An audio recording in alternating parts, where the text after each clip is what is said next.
Welcome back to Stephanie Drysdale's weekly cybersecurity recap number 96. We are flying solo today with our fearless leader Chuck Harold out this week, but we are looking forward to having him back with us next week. So I'll just jump right in. ZDNet shared an article titled "Signal Unveils How Far U.S. Law Enforcement Will Go to Get Information About People." Signal released the details of a search warrant it received from police in Santa Clara, California, seeking the name, street address, telephone number, and email address of a specific Signal user.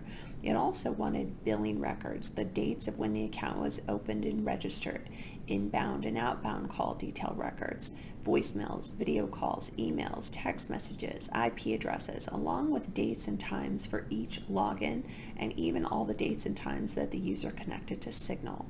In response, Signal provided law enforcement with timestamps regarding the account specified that showed the dates that the account last connected to Signal, but regarding the rest of the requested info, they couldn't provide any, citing that it's impossible to turn over data that they never had access to in the first place. Signal doesn't have access to your messages, your chat list, your groups, your contacts, your stickers, your profile name or avatar, or even the gifts that you search for. But the interaction with the Santa Clara County Police didn't end there, as the law enforcement authorities then issued a non-disclosure order that required Signal to not publicly disclose that it received the search warrant. The non-disclosure order was then extended 4 times, which resulted in Signal's request to unseal the search warrant being repeatedly pushed back. In total, it took Signal almost a full year before the company was able to legally publicly disclose the process it underwent when it received the search warrant.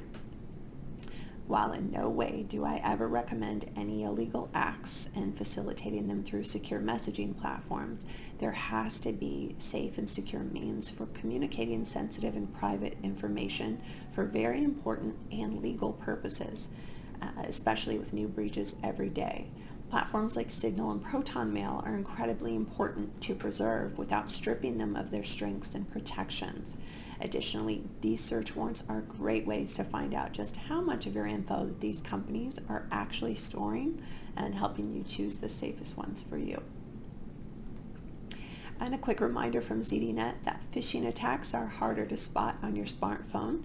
That's why hackers are using them more. According to a report by cybersecurity researchers at Lookout, there's been a 161% increase in mobile phishing attacks targeting the energy sector since the second half of last year. Attacks targeting energy organizations account for 17% of all mobile attacks globally, making it the most targeted sector, ahead of finance, government, pharmaceuticals, and manufacturing. Remote working has increased considerably during the past 18 months during the pandemic, allowing businesses to continue operating, but the increase in the use of personal devices and remote working has also increased security risks, with an estimated 41% of mobile devices in the energy industry not being managed by employers. Phishing emails toward mobile devices can be more difficult to spot because the smaller screens provide fewer opportunities to double check or to hover over the links in the messages.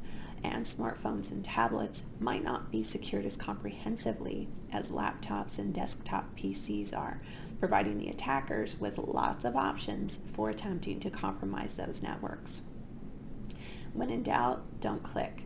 Wait to examine the message on your laptop or your desktop, and if you're still not sure and don't feel comfortable ignoring the message, send it to your IT team to examine or to reach out to your contact or organization directly that supposedly sent it through a confirmed method that you know is authentic. CNET offered us all a reminder to check for our breach credentials in their article titled "Are Your Passwords on the Dark Web? How to Check What Leaked After a Data Breach." Now, I won't walk you through this all here, but depending on which browser you typically use, or if you don't store passwords in a browser, good job you, the article gives a step-by-step for checking on Google's Password Checkup and Mozilla's Firefox Monitor. I also recommend Troy Hunt's Have I Been Pwned for checking your cell number, emails, and passwords for their exposure. If your organization would like something more comprehensive that determines employee or executive exposure, there are a few options, from executive digital protection to a dark web assessment, or especially after, but preferably before, dark web monitoring.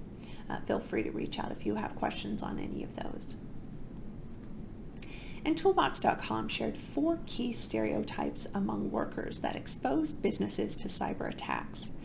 By no means is this a comprehensive list, but it definitely has some of the major offenders on it, starting with believing the cloud is always secure and everyone will naturally use it securely.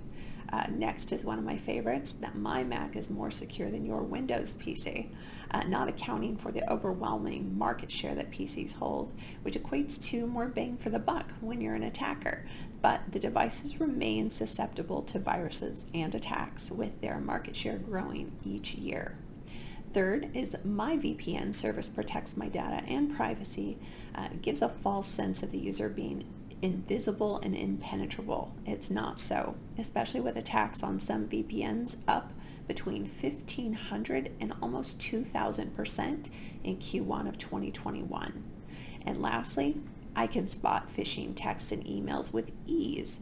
The growing number of breaches daily contradict this one so completely.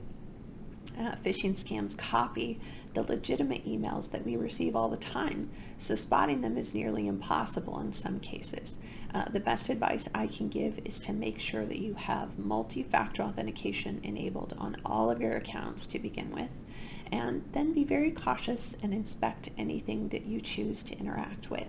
And it's always preferred to go directly to a source that you know and trust, like the app or a verified website, rather than clicking on or answering someone else's outreach. And I know it can feel very overwhelming and at times maybe even be a little bit boring, but actually soak up that cybersecurity awareness training that your employer is making you go to, just so you feel a little bit more aware and prepared. ZDNet issued a warning this week, FBI ransomware groups tying to attacks to significant financial events. Attackers will look for the data or information that they know will affect a company's stock price and adjust their timeline for extortion. This could be an M&A plan, this could be earnings, IPOs, scandals, prior undisclosed breaches. All can be leveraged to encourage payment to avoid hurting the larger deal. And important to fortify well in advance and to watch for any anomalous activity, especially when important deals are in the works. Great recommendations from the FBI.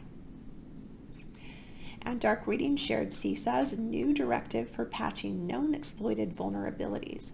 The U.S. Cybersecurity and Infrastructure Security Agency, otherwise known as CISA, has issued a new directive that will require federal agencies to patch those known exploited vulnerabilities within certain time frames.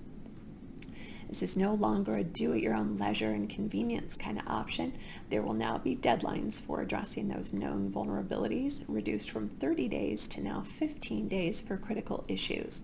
A lot of you expressed some concerns in the comments, such as, or else what, questioning the consequences for failing to comply. It'll be interesting to watch this play out and just see how it evolves. And be sure to check out Prescient's brilliant advisors, Steve Bernard and Nikki Kristoff, in Nikki's Teched Up podcast. This was packed with insight and info, so I'll be sure to link it below for you all to watch and to give them a follow. And that's what I have for you all this week. I hope everyone is well and enjoying the last little bit of fall and getting out there.